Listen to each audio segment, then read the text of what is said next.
hi everybody. Not sure if you're tuning in and if you can hear me or see me yet, but if you can, feel free to say hello or aloha right there in the questions box. Today, I'm super excited to be talking to you guys about promoted pins. They are incredibly powerful. In my opinion, they are equally as awesome as Facebook ads, but they have some other benefits.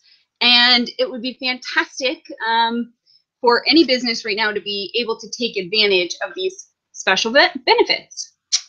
So some of the benefits of using promoted pins are that right now, if you set your objective in creating your pin to get clicks to your website, you only pay when they actually click to your website.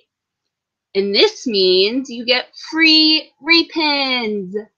That is like free shares. So it is really powerful in terms of helping get the word out about your business. Okay.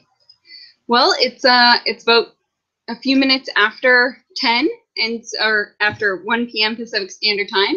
And so let's dive in. Let's get started. Let me pull open the presentation.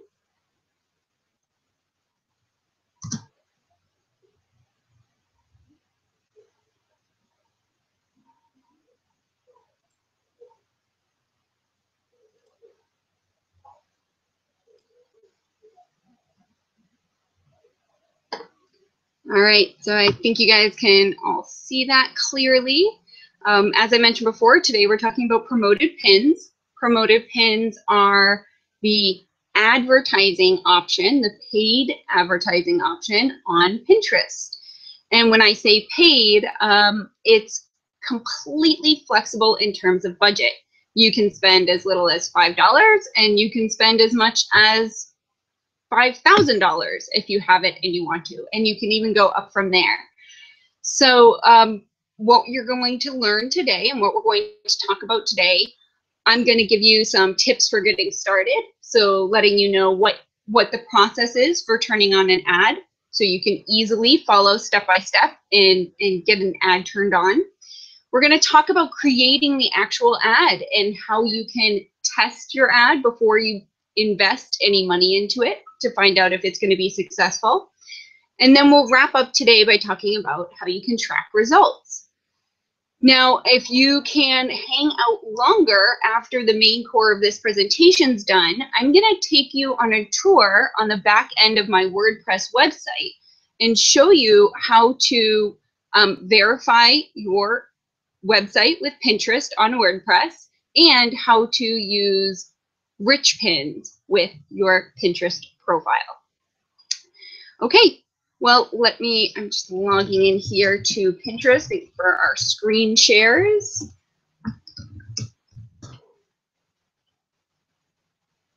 All right, so I wanted to start today's presentation off by playing a little game. I'm gonna show up on the next screen. I'm gonna show a screenshot of a Pinterest search result. And I want to see if you guys can spot the ad, because one of the huge benefits of Pinterest ads is that they're a little bit tricky to find or to identify. So here we go. So what you're seeing here is if I went to Pinterest and I typed in destination wedding, and then we all know we have our guided search bar here and we're seeing our search results. One of these 4 pins at the top is an ad. So I'm going to give it a minute and see if you can spot which pin is the ad. I feel like I should have some Jeopardy music for this, but I'm pretty tone deaf, so I'm not going to sing.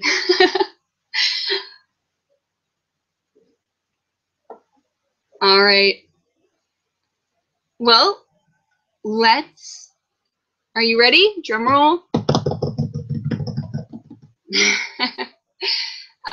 For those of you who guessed the bag right here, the second option in the pin, you are correct. This bag is a Pinterest ad. And the one way to tell if a pin is an ad is by looking down here in the little author box section. And if you'll notice, it says promoted by. Now this is pretty tricky because on general pins, that's the section where you're seeing the username and the board it was pinned to. But on ads, you see the word promoted by and the user's name. So really tricky way to get an ad out there, minimal identifying marks to show that it's an ad, while at the same time having it fit in line with what's appearing here in the search results. So how do we create an ad? All right, well, step one, and we covered this in lesson 1, profile perfection, is that you need to make sure you have a verified business account. If you're a WordPress website user, stay tuned after the Promoted Pins webinar, and I'll give you a tour in WordPress of a great, super easy to use plugin to verify your website with Pinterest. All right, so step 1 is verifying your business account. And with that, I want to highly encourage you to go the extra step of getting rich pins. You can do that by using plugins or by connecting your Squarespace website to Pinterest. Step 2, you need to identify what the sales process is. So thinking about what's going to happen after somebody clicks on the pin. What page are they landing on your website? Is it a sales page? Is it a blog post? Does that blog post have a call to action for them to join your email list or check out your shop or your store or your services? Then we need to talk about actually pinning the post. So once you know your sales process and the page you'd like visitors to land on when they go to your website from your ad, then we need to set up that page with an image that we'll use for the pin, and then pinning that image to our account. So we're going to talk about how to pin the post. Step 4 is you need to make sure you've applied for promoted pins. If you've been on Pinterest for a while, you might have already been invited by Pinterest to use promoted pins. But if you haven't, you can request access to promoted pins from Pinterest. Step 5 is where we actually build the ad. This is where we're transforming a pin into a paid advertising option. And then step 6 is where we're looking at our results of our ad, modifying our ad a little bit based on those results, and really maximizing the clicks that we're getting and minimizing the cost per click that we're paying. So 6 simple steps. And if we go through them one by one, it'll really be a simple process for you to use Pinterest ads. One thing that you should know about Pinterest ads is they are not very expensive at all. I've gotten clicks for as little as 8 cents to a website, which then asked people to provide their email address. And we collected over 5,000 email addresses.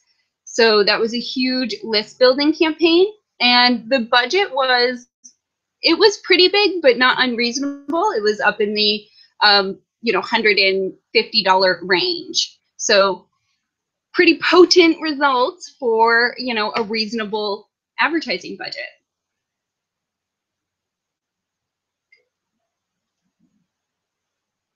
All right. Now, don't hesitate again during this presentation if there's a question that pops in your mind to just use the little Q&A box and submit the question my way. I'll try to make sure I get all of them answered during the presentation. Now we're going to deep dive into step 1 of that getting started 6-step process. So step 1 is to make sure you have a verified business account. But beyond that, we also want to profile. If you have had the chance to watch the lesson 1, the 1 webinar about perfecting your profile, complete profile needs to have at least 10 keyword boards with at least 4 pins on each board. you set a goal of getting 25 boards with about 50 pins each. But that's more of a long-term goal. It does take a lot of time to get there. You need to make sure you absolutely need a business account on Pinterest. So if you've been able to pull up the slideshow, these are active links, but I'll just let you know that this is going to take you to business.pinterest.com, where you can convert a personal account into a business account if you haven't done that already. Next, you need to verify your website. Like I mentioned before, after today's webinar, I'm going to show you or introduce you to a very simple WordPress plugin that will help you verify your website. But if you're not on WordPress, it's fairly easy to do. All you need to do is copy and paste a short line of code into the head tag of your website. Lastly, we want to enable rich pins. And to do that, you'll want to follow this link where they're giving you step-by-step directions. There are 6 different types of rich pins, which we talked about in lesson 2, Fast Track Your Reach. And if you're using on WordPress, if you're using the SEO by Yoast plugin and you have open graph data for Facebook, if you've checked that box, then you're likely to have rich pins. And all you have to do is use the rich pin validator to confirm that the rich pins are active on your website. So I think a great activity would be for me to show you how to look on rich pins and use the rich pin validator. So I'm going to switch my screen. And right now what I'm doing is pulling up an article from my website, because in order to use the rich pin validator, you need to copy and paste the link from whatever article you're testing or whatever website page you're testing. So let me share my screen here again with you.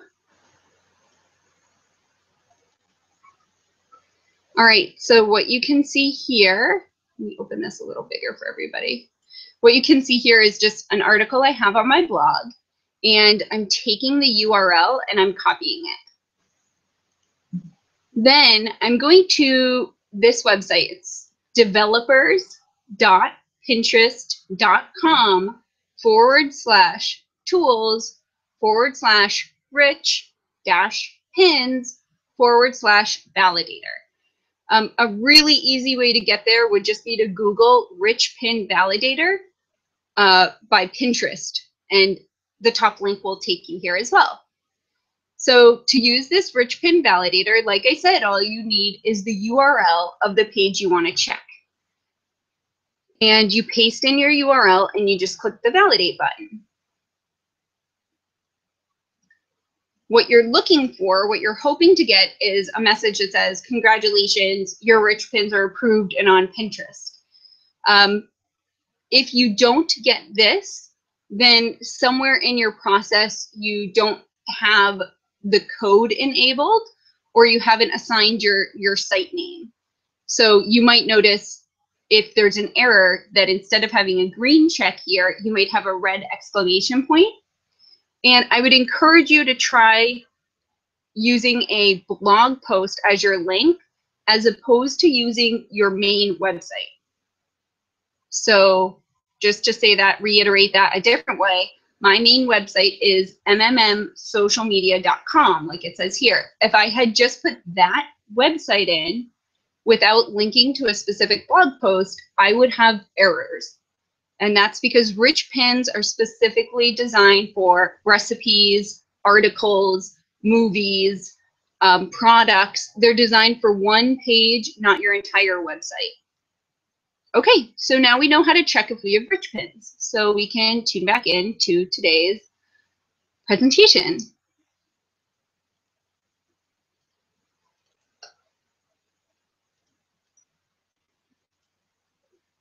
All right.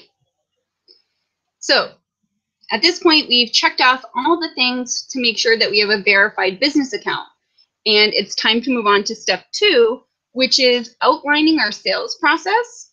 And really, there's just three main points that we need to think about, which are, first, how are we reaching our audience? And in this case, in this particular tutorial, our strategy is going to be using paid Pinterest ads, also known as promoted pins, as our way of reaching our target audience. Then the goal is to get them to click. And the trick to getting them to click on your ads is about having the right image, the right pin description, and potentially even a call to action within your pin so that people actually click on it and head all the way through to your website. Once they land on your website, the page that they land on is often called a landing page or a sales page. It could also be the page of your online store. And the goal on that page is that you absolutely need to identify what is your call to action. Are you trying to get a macro conversion like a sale? Or are you trying to get a micro conversion like a new email subscriber? Once somebody's an email subscriber, you can then use your email newsletter to sell your services or offer your services. So that is also a great measurement of success. So I recommend you either have a email sign up process or an add to cart button on your landing page, even if it's a blog post. So one strategy you might try on your landing page, let's say, for example, our ad linked to a great blog post, one of our most popular blog posts. On that blog post page, it would be really smart of us to add an email subscriber box to the bottom of the blog post. And you might use a call to action that says something like, do you like what you just read? Join our email list and get these great articles delivered to your inbox weekly. That way, you can find out how many people hit your landing page and how many take your call to action or sign up for your email list in this case. All right. Now we can move on to step 3. All right. So step 3 is about creating a pin that you will turn into an ad. The pin that you are creating should follow all the regular Pinterest guidelines that we've talked about before. Use a vertical image, meaning a tall image, not a short, wide one, a tall image, like you kind of see here. And for those of you interested in specific dimensions for that image, I like to use 735 pixels wide by about 1100 pixels tall.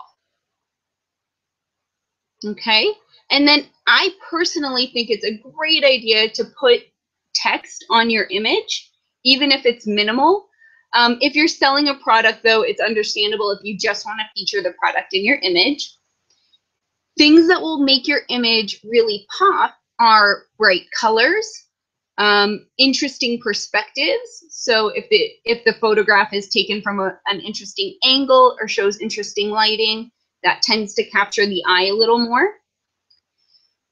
Once you have your image picked out, then you're putting that image on your blog post or on your sales page. Once the image is on your sales page, then you're going to pin it to your profile, to one of the boards that you've created. And at this point, at this stage, it can be any board that you want to get more followers on. Because an added benefit of creating a promoted pin or a Pinterest ad is that you tend to get more followers on whatever board that pin lives on. So we're going to choose the right image. We're going to put it on a board we want more followers on. And then it's really important to write a catchy description. Research your keywords. So back in the members area, there's a tutorial video on doing your keyword research.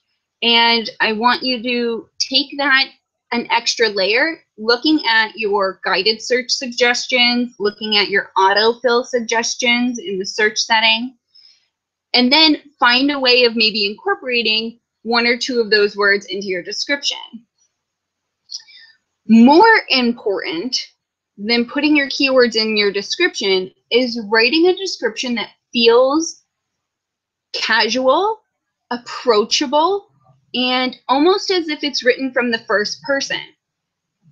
One of the most successful pins that I have has a pin description that says, "I love this!" exclamation mark.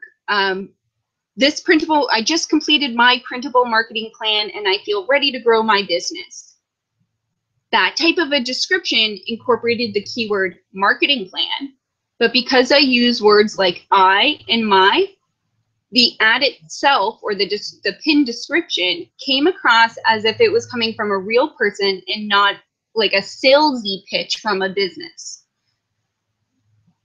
Once you have your catchy description, we're going to be adding the information about our target customer's location, interest, and gender when we design the actual ad. But it's important to keep that information in mind when you're creating your pin description and you're picking your pin image. So let me just give an example of what this might look like. Let's say as an example, you're interested in reaching people who have a wedding, people who are planning a wedding and they're using Pinterest to do that. You might target women. You might put a picture of a bride and groom in your photo or a ring or a wedding cake, something that visually indicates it's wedding without them having to read any of words associated with the description. If you're being very specific about your location, so let's say, for example, you offer wedding services in LA, you might even say, you might create a blog post like the top 10 wedding venues in Los Angeles, and then promote that pin to people living in LA. So in that way, you're matching your audience and your content. Okay, so what do you do after you've created a pin? Well, the smartest thing you can do, and this is an overlooked step, the smartest thing you can do is to test your pin. So what usually happens is somebody creates a pin and then they had the Pinterest ads section and they turn that pin into an ad. But at that point, you're paying to test your ad to see if you pick the right image. If you have, instead, I want to recommend pin the pin of your own boards, then onto some of your group boards. Use your group board audience as a free focus group. Did the people on that group board repin it? Did they leave you any comments? Did they click through? If they did, that means that would be a great ad. If they did not react to that pin at all, then changing the, which you might choose color, might choose putting text on an image, or you might try a different image size. You can also change the article headline. So we talked about getting rich pins earlier. Rich pins will pull in the middle and put it in bold font on your pin. So if you want to change the article headline on your pin, you need to change the page title on your blog post or website sales page. Another thing you might test is your description. Try having short descriptions or long descriptions. Your audience might have a preference that becomes really clear when you test different options. And lastly, what we're about to talk about are the keywords that you choose when you set up your Pinterest ad. If your pin's not getting traction and you've already tested your image, your headline, and your description, then the last thing we need to test is to make sure we're showing up for the right keywords. So one of the things, we'll just have a little heart-to-heart here, I'll show. One of the things that separates Pinterest ads from Facebook ads is that on Facebook, most of your targeting or audience is done based on demographic information. Demographic information are those really clear-cut answers. For example, gender. Are they male? Are they female? Age. Are you looking for people between 18 and 34 or 45 and 55? Or it can be something like their physical location, where they live. It might be who they're connected to, what pages they like on Facebook. It can even go down to interests, habits, net income, home ownership, parenthood. We can get really detailed with the demographic information of our target audience on Facebook with Facebook ads. And with Pinterest ads, it's different. With Pinterest ads, it's less about the demographic information for your customer and more about the keywords that you choose.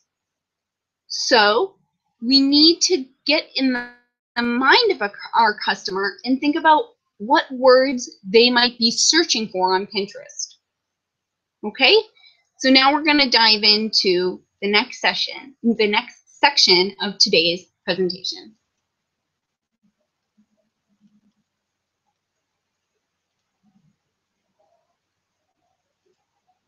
Okay, so now we're diving into the actual process of promoting pins on Pinterest. If you have not been in promote a pin yet, then you'll go to ads.pinterest.com and hit the order to apply for rich pins. And I want to show what to look for on your profile to know whether or not it's to promoted pins. This is what's going to let you know if you need to go that extra step of applying for promoted pins. Okay, so here we are on my profile. And if I use my drop-down menu, I have an option called promoted pins. If you do not see this option, that's when you're going to go to ads.pinterest.com and apply for promoted pins. Please make sure you've set your profile up correctly and verified your business account before doing that step. Okay, so now we're in promoted pins. When that option, you'll go to your ads dashboard, and then you'll see a big red button in the corner called promote. So you'll click that button to get started. If you're following along using the slideshow, we're now on the next page where we talk about choosing the best performing pin to your landing page and is on one of your boards, not on a group board. So step one in setting up a promoted pin is to choose your goal or your objective. The boost engagement with your pins is, if you choose this option, then you will be pins. So I'm going to strongly recommend that you use the get traffic to your website objective, because in that case, repins are free. So just click on the get traffic to your website option, and then your create a campaign box will open. This is where you're going to name your campaign, set the date range of how long you want to run your campaign for, and you're setting a maximum daily budget. So with Pinterest, you don't time budget for your ad. So you wouldn't say, I'm willing to spend $150 over the next 10 days. Instead, you set a budget. So you would say, I'm willing to $15 a day for the next 10 days. And you might come in lower than, but you will never go higher. When you go to name your campaign, I recommend you name it something to do with the landing page or promote. So if I was promoting the 7 Amazing Pinterest Stats article, I would probably call it Amazing Stats. You can set the end date. The end date can be as soon as tonight or tomorrow, or as far into the future as a month or even longer. I like to set the first time you run an ad, I like to set it for no more than build in time to pause your ad, analyze how it did, and then you can reactivate it even better once you've looked at your results and tracked your results. Okay, so let's say, for example, I'm setting this to run for the next week, and I'm willing to spend $1 a day. The next step in setting up the ad is to choose your pin. So when you get a pin button, that's when you're going to see a selection of all of the pins that you have put on your profile. This is just like looking at the pins tab of your own profile page.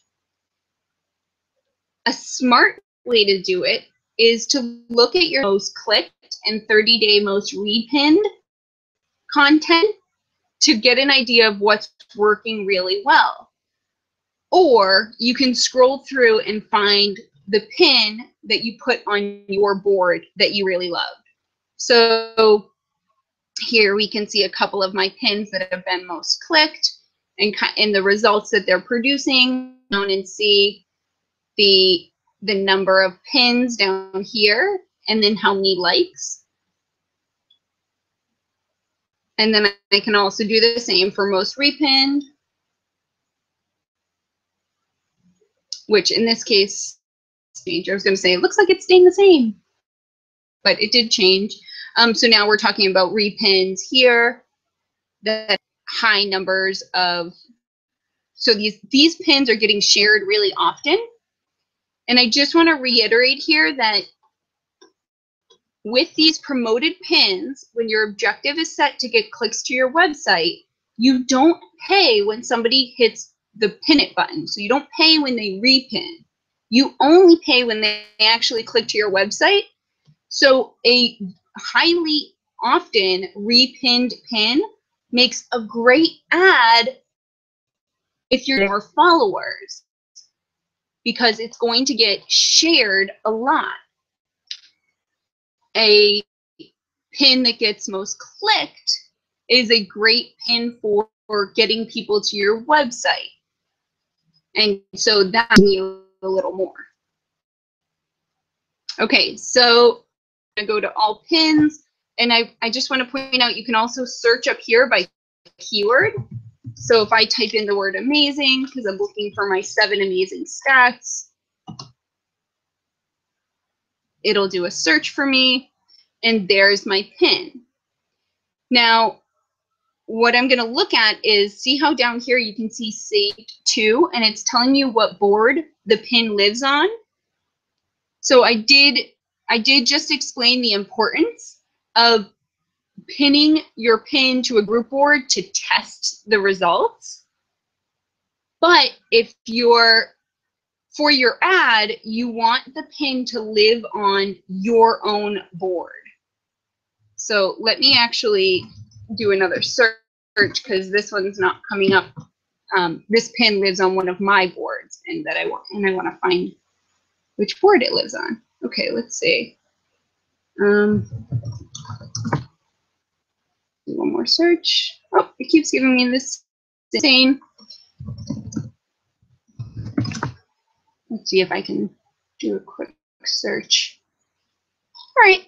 Well, I don't want to take up too much time here. It's having trouble finding the exact pin that happens to live on my board. I can always hit this X button up here, and then it's to finding all of my pins. And at that point, I can just scroll through, looking quickly for the pin that actually lives on my own board. I probably should have picked a pin that was more recent, so I didn't have to do this. That's okay. Okay, so this is a pin for Amazing Stats that lives on my board. So down here I can see it's saved to my top repinned board, and that is not a group board. And that's what we're looking for, is a board that we own that is not a group board. Okay, so then you just click on the pin to choose it to be your ad.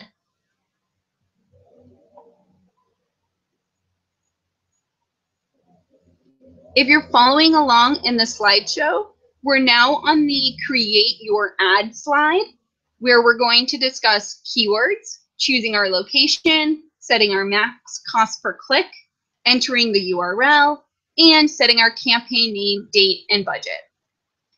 All right, so again, you can just confirm that you picked the right pin. You can see a preview of it over here.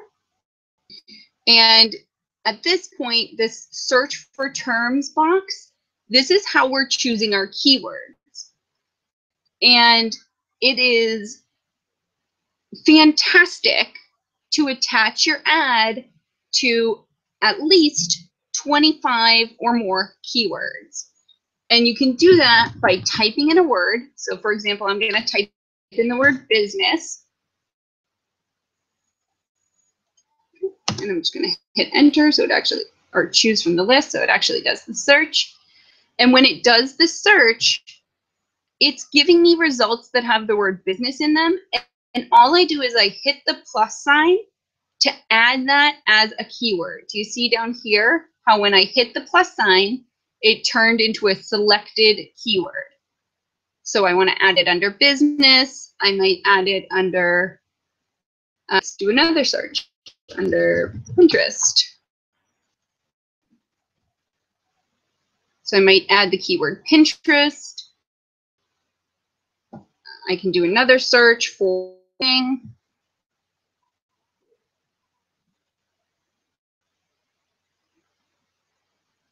Looks like it's running a little slow. We'll give it a second to think about it.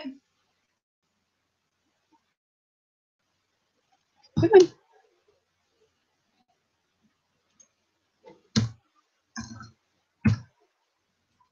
Let me try a different word, marketing. It doesn't like marketing. If I try social media,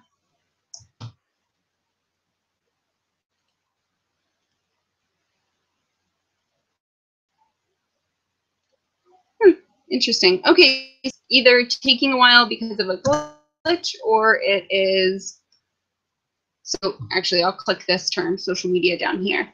So it must have just not liked that I was doing a search. Down here, what we want to do is just keep clicking other for us. And it's to be specific.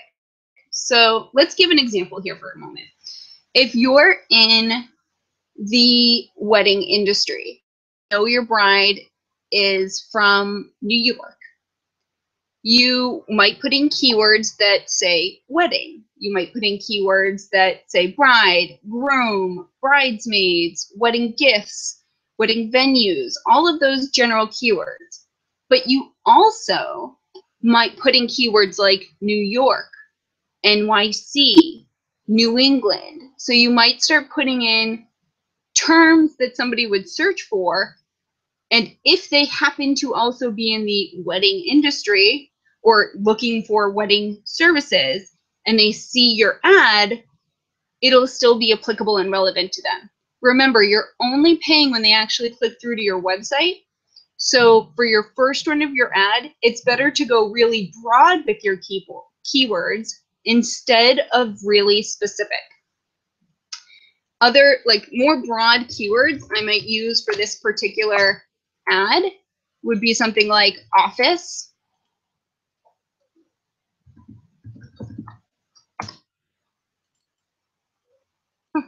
My search function doesn't seem to be working. That's okay. We'll go into business and we'll add all related terms for now. Okay, so just so that you know, what I just did there was this big bar here, add all results and related terms, will automatically choose everything that you see in the 2 columns below, all of your result words and all of your related term words. Okay, so let's say you've gone through the process and you've picked at least 25 keywords you want to use. Now, this is the little bit of demographic information we can choose. I want to give you a heads up about locations for your Pinterest ad. Unfortunately, Pinterest ads have fairly awful locations, meaning you can't get really specific. You can choose major cities. So I can choose Los Angeles. I could choose New York. I could choose Chicago. But if I were to try to type in, so I live on Maui, which is an island. Honolulu is a different island. If I'm looking for something in Maui, I'm not going to find an option. If I'm looking for even a town or the major city here in Maui, I don't find an option. So personally, my recommendation is, unless you are targeting one of these major cities that shows up, then unless you're doing that, then you should be leaving it as options. All right. Now we can dive into languages. In this case, it's pretty easy to select that you want people who speak English or to leave all languages. If you might be interested in working with people who are international in their main or primary foreign, but they happen to also speak English. So in that case, leaving it as all languages is great. You can choose by device. Know that your typical client is an iPhone user. You can check that you want to target people who are on iPads or on iPhones, or you can choose, tablets or just general mobile devices, mobile web versus the mobile app. All right. I like to leave this one as all ads. And lastly, we get down to genders. Unless you're targeting the male audience specifically, I would leave it as all genders, because there's a big group of people who have unspecified genders on Pinterest who might be really relevant for your product. So I would leave it as all genders unless you're targeting men. I hunted and hunted for a while to confirm the fact that I was sharing, that you're not paying for clicks like repins. You're only paying for clicks that take people to your website. And when I went to create some ads, this right here is where I found out about that. And so this is just confirming to you, paying for clicks to repin your pin, like it, or comment. You're only paying if they click all the way through to your website. Let's talk for a moment about maximum cost per click bids. So you can see that Pinterest is going to give you a recommendation based on the keywords that you chose. If you chose very high competition keywords, then the suggested bid is going, if you chose very specific low competition keywords, then your bid is going to be lower. And during the tracking session, I'll show you how to find out which keywords are high cost and which are low cost. But you can't find that out until you've tested an ad. I recommend going slightly higher than the minimum. So in this case, I'm going to do 0.65. And what you're trying to get is for it to tell you it's a good bid. Let me just explain in case any questions or concerns about the maximum bid. With every ad I have run on Pinterest, I have set the max bid to slightly above their minimum, but the actual cost per click that I'm paying is significantly lower than this. It's usually about 50% of max bid is. Because again, this is a maximum. This is a that you're willing to pay, meaning if they can get it for you cheaper, they will. Okay, so if you have never run an ad before, there'll be an extra step here that you're not seeing called where it says enter your billing information. So that can be, you know, just your general business credit card that you store with Pinterest. If you have already put in your billing information, that's when you'll get your red. I'm gonna go ahead and hit the promote button for the sake of showing you the ad, but I am gonna pause the ad. I don't need to promote this right now, but I did want to show you this screen. So I'm going to go here into edit campaign and pause my campaign. So this is a really important feature to know about. And I can just hit pause, yes. This means this campaign is not running. And we'll let it refresh. And now you can see that my active button here changed to paused. You can pause at any time. And you can also reactivate at any time. Okay, so let me go down to an ad that I have run before so we can look at better analytics. Let me go to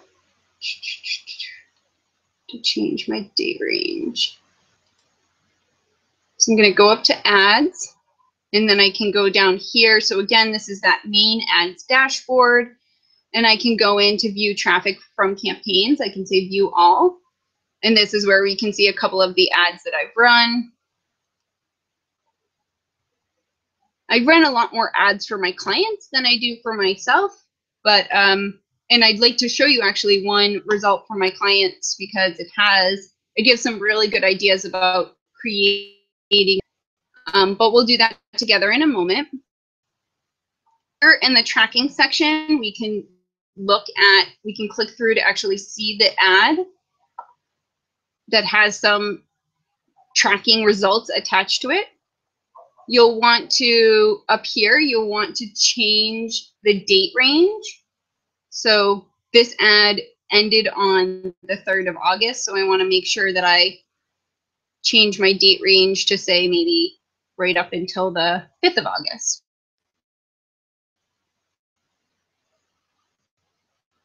Okay, and it looks like it started on the 30th, so I can even adjust my start date to something a little more short term.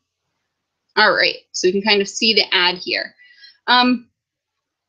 One note that I want to share with you all is that when you first turn on your Pinterest ad, it takes them about 48 hours before they start telling you your ad data.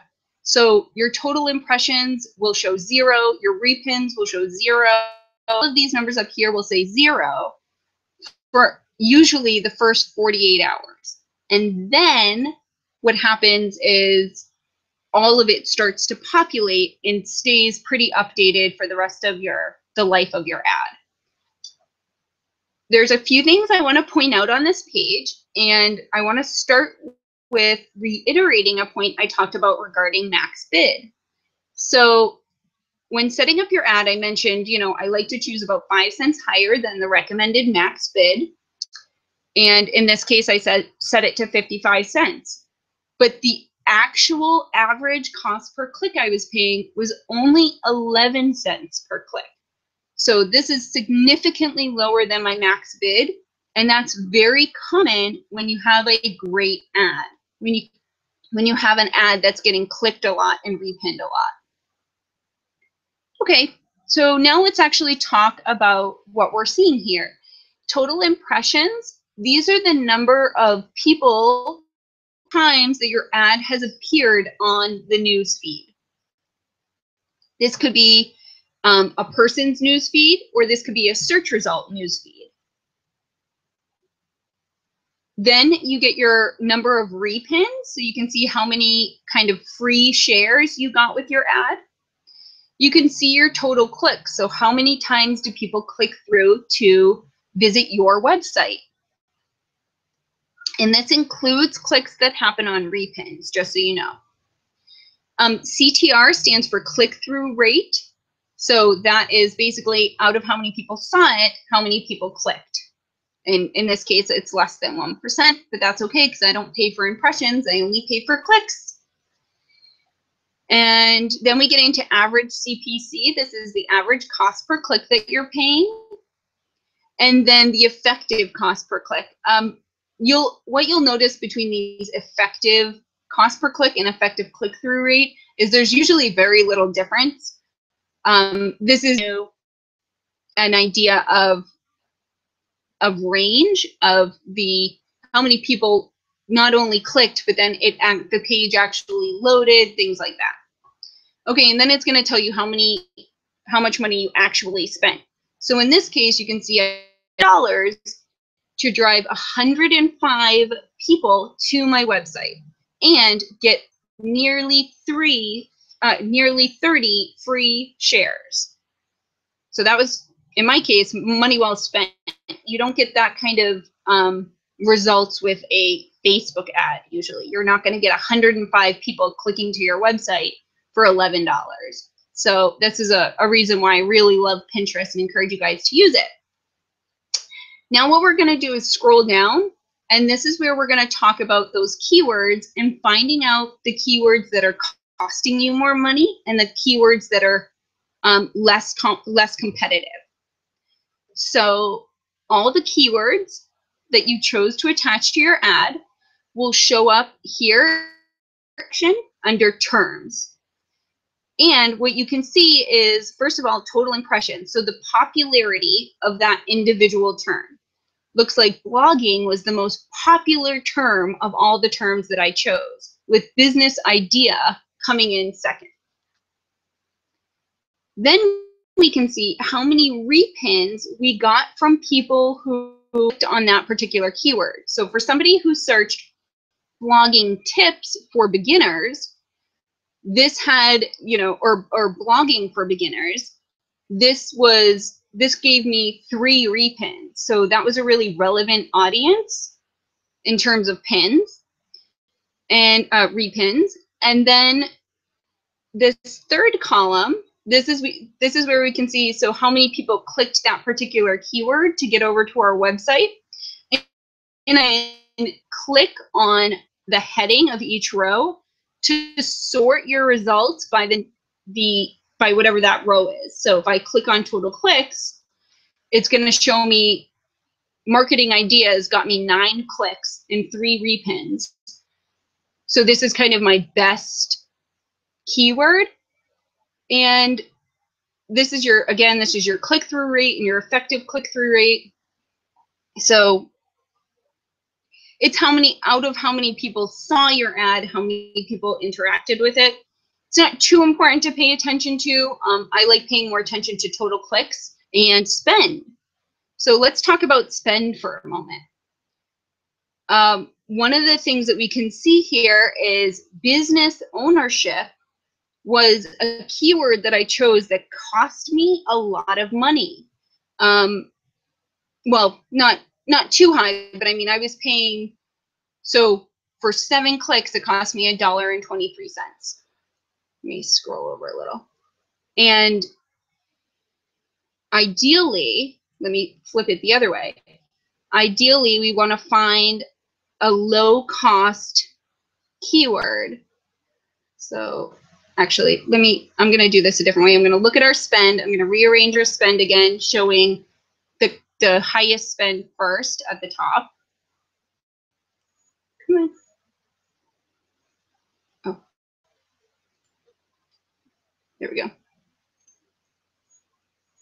Okay, so now I've gotten to the point where I'm at the highest spend and I'm looking at page 1 of my 38 terms.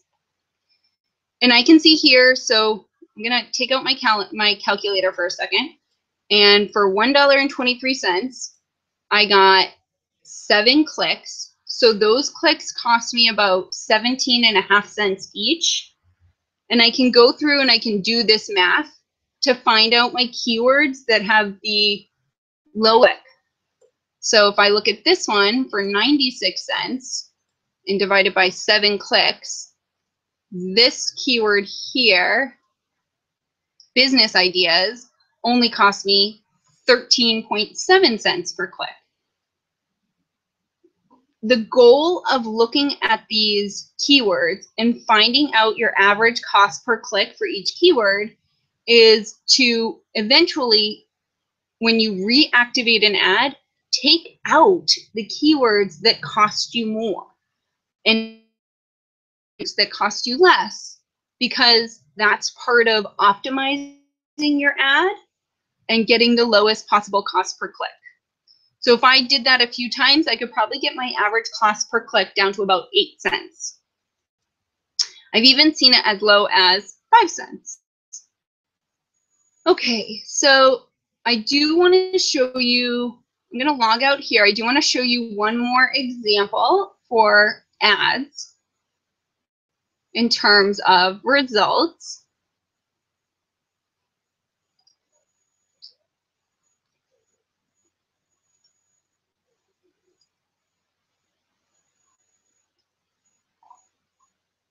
So what I'm doing now is I'm just logging into my client's account so we can look at some of the results that they received with their ad that we ran. Oh, okay, let's see.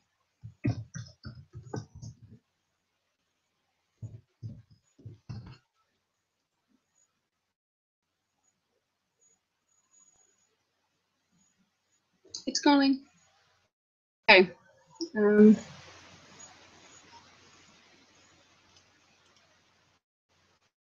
So now I'm going to share my screen again and change my date range.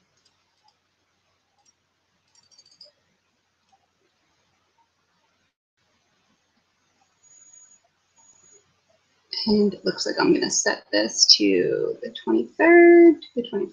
Okay.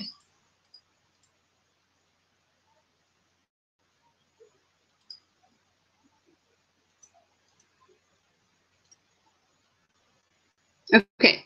So all I did there range so I could focus on when we ran this particularly successful campaign. So with this campaign, the ad was for a quiz that you could take to let you know your soul type. And in order to see your results for the quiz, you had to supply your email address and join their email newsletter. So we ran the ad in two big segments. So we ran it here, and then I optimized for keywords, and we boosted the budget over here. And what you can see is we made 2 different versions of the ads, and overall, we got much higher impressions with one version of the ad, but significantly fewer repins and significantly fewer clicks. So by testing our ad, by running 2 different versions of our ad, we were able to find out that although this one was getting way more impressions, more exposure, it wasn't producing the results we wanted. And on the other hand, this second version of our ad had fewer impressions, but had significantly higher repins and clicks, and eventually ended up with a higher click-through rate and costing us less money. So if I click into this really successful ad, see, oh, I have to change my dates again. We'll see is that overall, this ad had a significantly lower cost per click. And this is what I would love for you guys to do with any ads you run. Run it once, test it against each other, maybe run 2 versions of the same ad, and look for the one that has clicks, because we were able to get our average cost per click down to 7 cents. And for $140, we were able to get almost 2,000 visitors to their website over less than a month, in about 3 weeks. We got 135 repins from the ad. And this was only with a daily budget of $10 a day. So it really was like a 2-week time period. So I just want to reiterate how important it is to do your testing, because eventually it'll save you a lot of money in the long run. Okay, sorry guys, my phone started ringing. All right, so let's jump back to the presentation.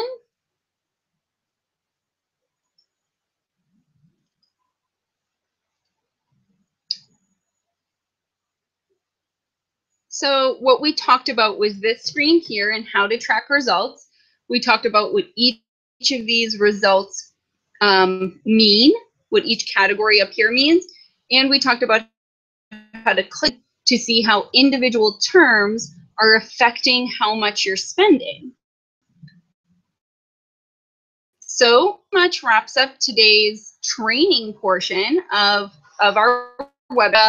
I do just want to review, because promoted pins, while completely doable, a little cumbersome at first.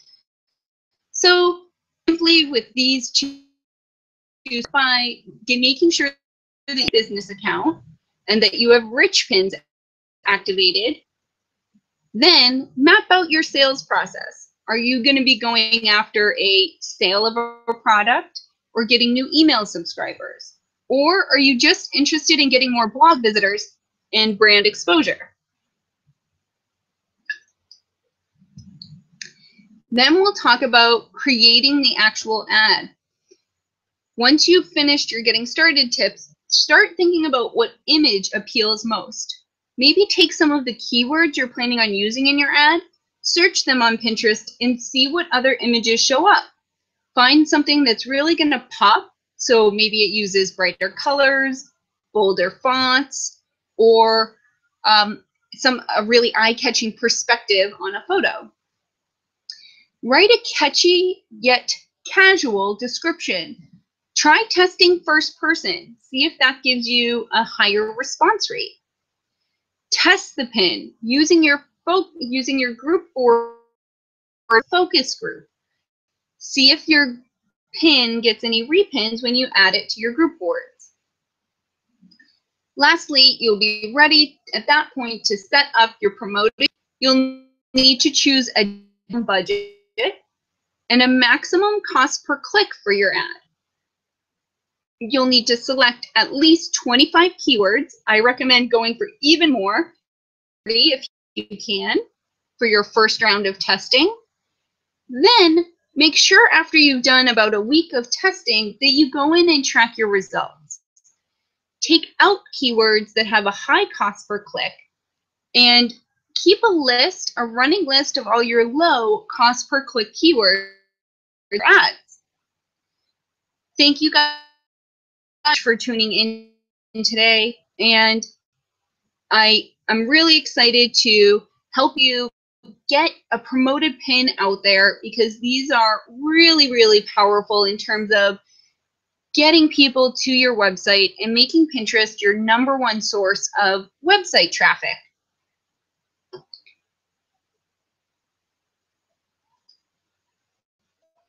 So at this, say aloha and end today's webinar presentation.